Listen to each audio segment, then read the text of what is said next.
Hello everyone. CBSE में जो है दो बहुत ही अच्छी वैकेंसीज आई है, दो पोस्ट पर वैकेंसी निकाली गई है जिसको जो है हर कोई भर सकता है। हर कोई कहने का मतलब है जिसने भी जो है ग्रेजुएशन किया है वो इस फॉर्म को फिल कर सकते हैं।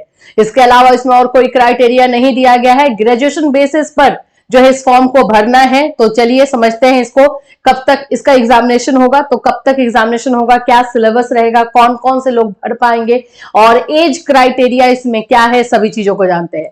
सीबीएसई आप जानते ही हो, सीबीएसई को आप लोग ऑटोनॉमस बॉडी है जो कि जिसमें काम करने का मतलब हो गया कि आप सेंट्रल के एम्प्लॉय हो गए और डायरेक्ट भर्ती जो है आप लोग के एग्जामिनेशन के बाद आप लोग का डायरेक्ट जो है वो रिक्रूटमेंट हो जाना है।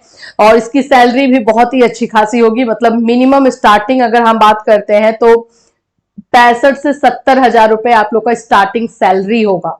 इसके बाद तो जो चीजें आगे बढ़ेंगी सो है ही, आप लोगों का ये सारा चीज रहेगा ही। तो चलिए इसको डिटेल से समझते हैं वैकेंसी को। अगर आपको लगे कि इस फॉर्म को आप भर सकते हो तो बिल्कुल भर देना, क्योंकि जो एग्जामिनेशन का सिलेबस है वो भी कुछ खास ज्यादा टफ है नहीं। आप लोग वो देख करके आपको लगेगा कि हाँ इसको हम लोग क्लियर कर सकते हैं। चलिए सो फ्रेंड्स, चैनल पर पहली बार विजिट कर रहे हो तो चैनल को सब्सक्राइब कर लो, बेल आइकन को हिट कर दो। यहाँ पर आप लोगों को जो है टीचिंग से रिलेटेड वैकेंसी के बारे में बताई जाती है, गवर्नमेंट से लेकर प्राइवेट वैकेंसी, हर वैकेंसी के बारे में आपको इन्फॉर्मेशन जो है इस चैनल के माध्यम से दी जाती है। चलिए सबसे पहले आप देख लीजिए, ये तो पहले तो विज्ञप्ति जारी की गई थी, ये किया गया था 26/12/2024 को। ठीक, इसमें बताया गया था कि कौन से पोस्ट पर आपका है, सुपरिटेंडेंट के पोस्ट पर है और दूसरा जूनियर असिस्टेंट के पोस्ट पर है। अब आप बोलोगे मैम ये टीचिंग से तो रिलेटेड नहीं है। नहीं, टीचिंग से रिलेटेड नहीं है, ये ग्रेजुएशन बेसिस पर है। और क्योंकि सीबीएसई में रिक्रूटमेंट हो रहा है, डायरेक्ट रिक्रूटमेंट हो रहा है, तो ये किसी को भी इसको मौके को छोड़ना नहीं चाहिए, इसलिए ये वैकेंसी हम लेकर आए।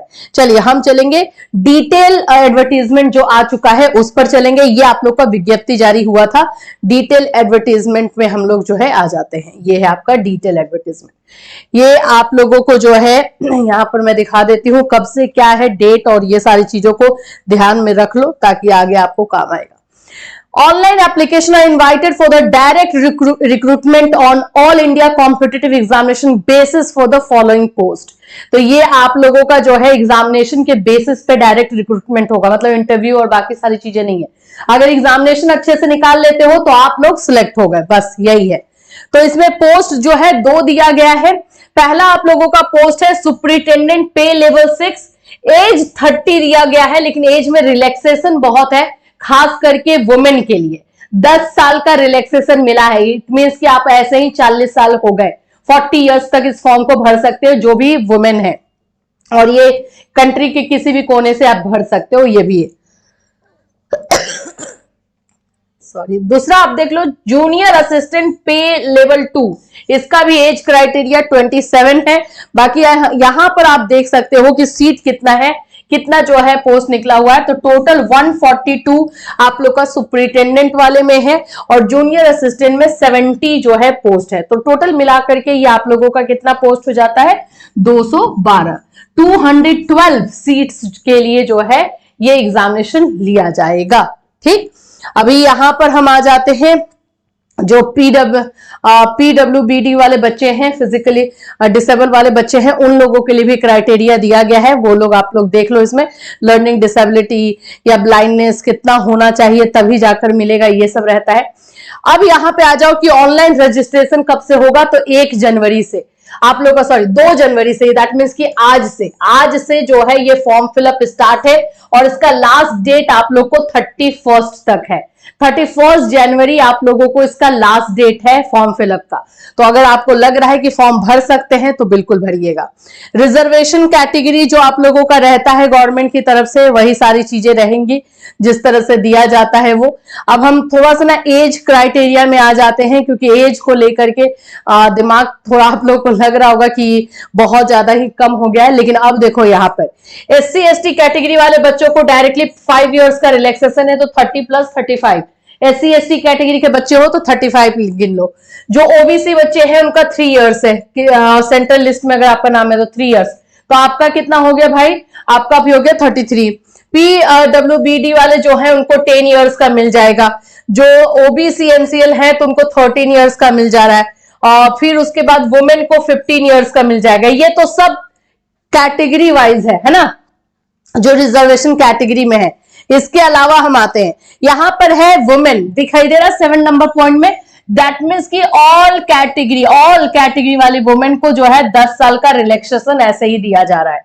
10 साल का रिलैक्सेशन आपको जो है मिल रहा है, चाहे आप जनरल कास्ट की हो जाए, चाहे आप SC ST हो। तो आप लोगों का एज कितना हो गया 40, यानी जो भी बच्चे 30 to 40 के बीच में आ रहे हैं इस फॉर्म को भर देंगी, जो फीमेल है वो। और डिपार्टमेंट कैंडिडेट, जो डिपार्टमेंटल है कैंडिडेट्स, वो लोग फॉर्म फिल कर सकते हैं चाहे कितने भी एज के हो। तो ये एज क्राइटेरिया दिमाग में रखना। हाँ, जनरल कैटेगरी के जो लड़के हैं, जो मेल हैं, उनको थोड़ा सा प्रॉब्लम है। क्वालिफिकेशन में आ जाते हैं, जैसे मैंने बताया बैचलर डिग्री सिर्फ मांगा जा रहा है। ग्रेजुएशन आप लोगों का होना चाहिए, चाहे कॉमर्स से हो, साइंस से हो, किसी भी चीज से हो, ग्रेजुएशन चाहिए। इसके साथ साथ में कंप्यूटर नॉलेज चाहिए। कंप्यूटर नॉलेज, जैसे आपने DCA किया हो, ADCA किया हो, जो भी किया हो, तो वो सारा आप लोगों को चाहिए होगा, क्योंकि उसमें ही आपको काम करना होगा, ये जरूरी है। अब यहां पर हम बात कर लेते हैं कि आपका रिक्रूटमेंट कैसे होगा। तो देखो, ये 2 चीजों के लिए क्वालिफिकेशन है, graduation plus computer knowledge. MS office में काम करने आपको आना चाहिए। Computer application, Windows, MS office, handling of large database, internet, ये तो नॉर्मली आज के टाइम में हर किसी को आता है, बट इसका सर्टिफिकेट भी ले लेना तो ज्यादा सही रहेगा, सर्टिफिकेट मांगेगा। ठीक, तो ये आप लोगों का क्वालिफिकेशन हो गया। अब रिक्रूटमेंट प्रोसेस क्या है, तो 2 में प्रोसेस में आपका रिक्रूटमेंट होगा। एक तो प्रीलिम होगा। प्रीलिम में जो है आप लोगों का एग्जामिनेशन होगा, फिर उसके बाद से आप लोग का ऑब्जेक्टिव टाइप ऑफ और डिस्क्रिप्टिव क्वेश्चन होगा, यानी 2 राउंड में आप लोग के एग्जामिनेशन इसमें लिए जाने हैं और इसी में आपका सिलेक्शन होगा। इसके अलावा जो है टाइपिंग स्पीड भी चाहिए होगा, 35 वर्ड्स पर minute in English and 30 words पर मिनट हिंदी। मतलब दोनों में से कोई एक, या तो इंग्लिश में टाइपिंग अच्छा हो या तो हिंदी में टाइपिंग अच्छा हो, तो आपको लिया जाना है। तो टाइपिंग का भी काम कर लेना है। अभी भी जाकर के अगर कोई करना चाहे तो उसमें कर सकता है। यहां पर आते हैं जूनियर असिस्टेंट में। जूनियर असिस्टेंट का एज जो है 27 ईयर्स दिया गया, 27 साल। और उसके बाद जो रिलैक्सेशन है वो आप ऐड कर लो। वुमेन वाले जितने भी फीमेल कैंडिडेट है वो 37 ईयर्स अपना लेकर चले। और उसके अलावा अगर कैटेगरी है आपका, किसी कैटेगरी से बिलोंग करते हो, तो उसमें ऐड करो वो भी। जो आप लोग का जूनियर असिस्टेंट है, इसमें 12th मांगा गया है, यानी कि 12वीं पास, ओनली इंटर। और इसके साथ टाइपिंग चाहिए, वही 35 words in English and 30 words in Hindi. दोनों में से कोई भी, या तो हिंदी टाइपिंग आपको अच्छा आता हो या इंग्लिश टाइपिंग अच्छा आता हो। तो ये अगर देखो, मानो कि अभी तक नहीं भी आ रहा, जाके प्रैक्टिस कर लो। 30 या 35 का बिल्कुल रेंज ले सकते हो, किसी एक ही लैंग्वेज में ले सकते हो। अब इसमें रिक्रूटमेंट होगा, तो जो जूनियर असिस्टेंट वाला है इसमें सिर्फ एक ही एग्जाम होगा, Tier 1 MCQ बेस्ड एग्जामिनेशन होगा। इसका जो है सिलेबस थोड़ा सा कम है और आपको टाइपिंग स्पीड भी आपका देखा जाएगा। तो ये आप लोग का जूनियर का हो गया, जिसमें कि आप लोग का सिलेक्शन प्रोसेस भी मैंने बता दिया।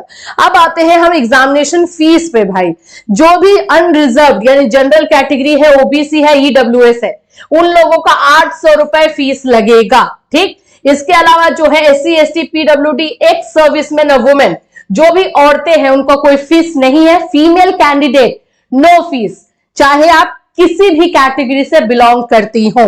और SC ST के लिए भी नहीं है, एक्स सर्विसमैन के लिए भी नहीं, PWD के लिए भी नहीं है, डिपार्टमेंटल कैंडिडेट्स के लिए भी नहीं है।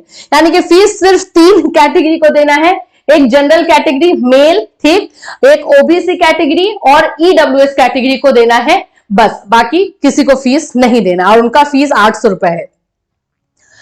चलिए, application without the person prescribe fee will not be entertain. तो बिना फीस के तो आपका बिल्कुल एप्लीकेशन नहीं लिया जाएगा, ये तो आप जानते ही हो। मोड ऑफ पेमेंट जो है आपका ऑनलाइन रहेगा। स्कीम ऑफ एग्जामिनेशन, ये यहां से आपका सिलेबस दिया गया है। Tier 1 एंड Tier 2 का पहले देख लो। Tier 1 का देखो, ऑब्जेक्टिव वाला जो है करंट अफेयर्स रहेगा, 30 मार्क्स का, सॉरी नंबर ऑफ क्वेश्चन 30 रहेंगे, टोटल मार्क्स 90 रहेगा। फिर उसके बाद से general mental ability, general intelligence, logical reasoning, analytical ability, यहां पर भी ये 90 मार्क्स का है। फिर आपका पार्ट 3 में अर्थमेटिक एंड न्यूमेरिकल एबिलिटी रहेगा, ये 90 मार्क्स का है। ठीक, इस तरह से ये पूरा यहाँ पे सिलेबस दिया गया है। ये सिलेबस आप चाहो तो हमारे टेलीग्राम ग्रुप से ले लेना, वहां पर हम आपको दे दिया जाएगा।